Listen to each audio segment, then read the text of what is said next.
PSUs may be little underperformers because bond yields बढ़ने से उनको mark to market loss लग सकता है, but I think private banks will lead the way, particularly stocks like Kotak, ICICI Bank and Axis. Mid cap banks will also be very very sweet because their CASA ratio has gone up.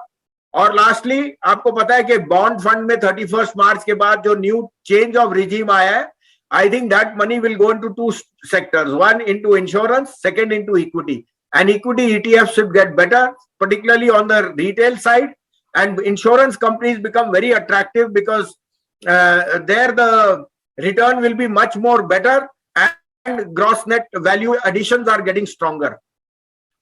So in this duration, what do you have to do? I think अगर आपका SIP है तो बने रहिए. On the other hand, right now the best thing is to be a trader. There is a thin line between a trader and the investor. The trader never becomes the investor. The investor never becomes the trader. Trader भाव से सौदा करता है.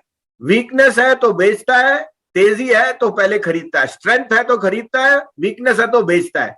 Investor is the opposite. Investor buys weakness because he gets the price, price in his favor, and he sells in the strength because he's getting a good profit.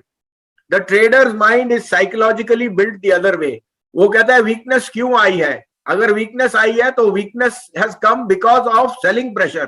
सो वो बोलता है weakness में बेचिए. और हमारे यहाँ क्या होता है, traders 9 out of 10 lose money.